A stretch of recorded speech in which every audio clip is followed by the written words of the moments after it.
आइए आप लोगों को कहानी सुनाती हूँ। अच्छा लगे तो लाइक शेयर कमेंट जरूर करिएगा। दो बहुएं और चालाक बुआ सास।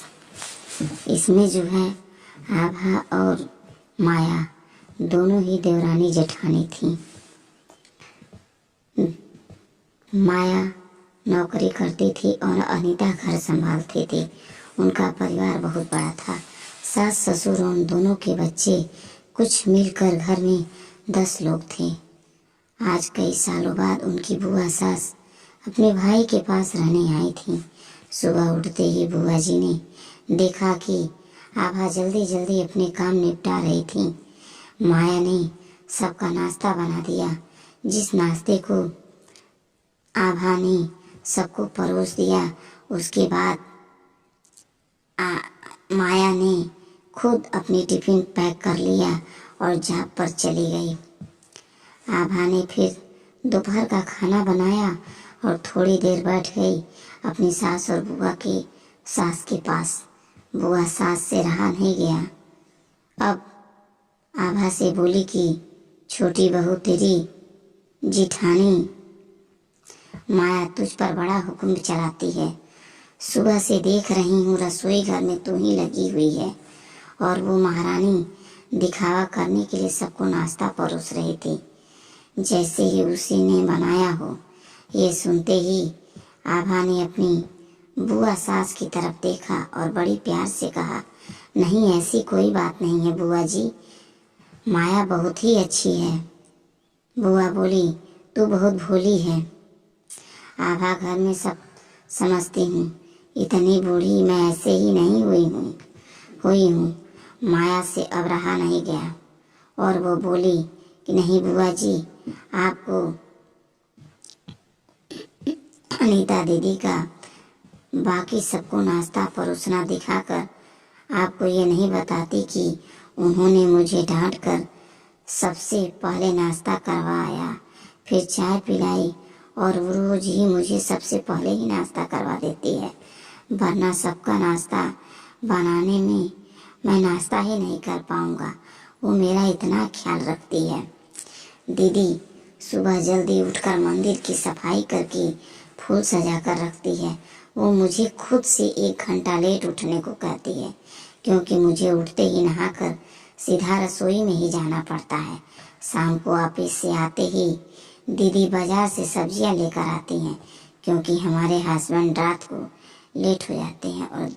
और आभा दीदी ने सासू माँ को बाजार जाने के लिए मना किया है, क्योंकि माँ जी अब 60 साल से ऊपर की हो चुकी हैं, कहीं बाजार जाते समय उन्हें तकलीफ न हो जाए। वैसे ही उन्हें घुटनों की परेशानी है। जब माँ जी को घूमने का मन होता है तो आभा दीदी माया दीदी छुट्टी करके खुद उनको घुमाने ले जाती हैं। और हाँ बुआ जी, आभा दीदी रोज शाम को आकर खाना बनाने में मेरी खूब मदद करती है, चाहे वो कितनी भी थकी हुई हो।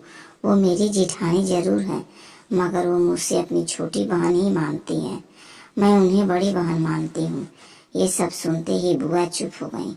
शायद उनकी चुगली आभा के आगे फेल हो चुकी थी। शाम को जब माया सब्जी की थैला अनीता को पकड़ाते हुए बोली कि थी, आभा सब्जी के साथ वाले थैले में तुम्हारी फेवरेट लेखक की किताब भी लाई हूँ। ये सुनकर आभा खुश हो गई और बोली, थैंक्स दीदी। आभा सब्जी की थैली किचन में रखी और किताब रखने अपने कमरे में चली गई। तभी बुआ जी ने माया को आवाज दी, बड़ी बहुएं जरा यहाँ आना। माया बोली, जी बुआ जी। तभी बुआ बोली कि तुम इतनी मेहनत करके कमाती हो, ऐसे ही फालतू किताबें खरीद कर पैसों की बर्बादी कर रही हो, वो भी अपनी देवरानी के लिए। वो वैसे ही घर में करती ही है, क्या दिन भर मेहनत करती हो और वो घर पर आराम करती है। इस बात पर माया मुस्कुराई और बोली, क्या बुआ जी, आराम और आभा उसे तो कहकर आराम करवाना पड़ता है। सुबह से बेचारी लगी रहती है किचन में, सबकी अलग अलग पसंद और उनको खिलाकर 4 बच्चों का टिफिन सबको ही करती है। फिर भी उनके चेहरों पर हमेशा सुंदर सी मुस्कान रहती है। सुबह की चाय पीने का भी समय नहीं रहता है। और जब दोपहर बच्चे आते हैं, फिर उनका खाना, उनकी पढ़ाई सब वही देखती हैं। वो हैं, इसीलिए मुझे बच्चों की भी चिंता नहीं रखना पड़ता। मैं अपना पूरा ध्यान ऑफिस में लगाती हूँ। कुछ दिनों ही पहले प्रमोशन मिला है। मम्मी पापा की दवाई अब खत्म हो गई। अब क्या लाना है, ये सब वही ध्यान रखती हैं। घर पर भी कभी कौन सा रिश्तेदार आता है, उनकी सेवा भी वही करती हैं। बुआ जी घर पर रहकर घर और बच्चे संभालना कोई छोटी बात नहीं है। मेहमानों की भी आओ भगत। आभा दीदी किसी की शिकायत नहीं करती हैं। उसे तो बस पढ़ने का ही शौक है। फिर क्या मैं अपनी छोटी बहन की भी इतनी सी इच्छा नहीं पूरा कर सकती हूँ? उसकी इच्छा पूरी नहीं करूँगी तो कौन करेगा? अब तो बुआ की पूरी तरह से ही बोलती बंद हो चुकी थी। फिर आभा भी अपने कमरे में चली गई। ये सारी बातें जो है माया की सास पीछे खड़ी हुई सुन रही थी, तो बुआ के पास आकर बोली कि जीजी, ये दोनों देवरानी जेठानी जरूर हैं, मगर इनका प्रेम दोनों सगी बहनों से भी ज्यादा है। ये दोनों ही एक दूसरे का अधूरापन पूरा करते हैं। मेरे घर की मजबूत नींव है। ये दोनों ही बहुएं बहुत ही सूझबूझ से अपना काम करती हैं। पहले मैं भी एक बुरी सास थी और हमेशा ही मैं इनको लड़ाने की सोचती थी, लेकिन इनमें प्रेम के आगे मैं भी पिघल गई।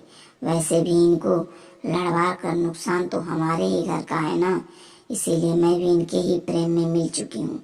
लेकिन ये बातें आभा और माया की बुआ सास को समझ नहीं आई और वो मुँह घुमाकर अपने कमरे में चली गई, क्योंकि वो तो इनको लड़वाने ही आई थी। माया और आभा जैसी बहुओं के बीच दरार पैदा करना बिल्कुल नामुमकिन था।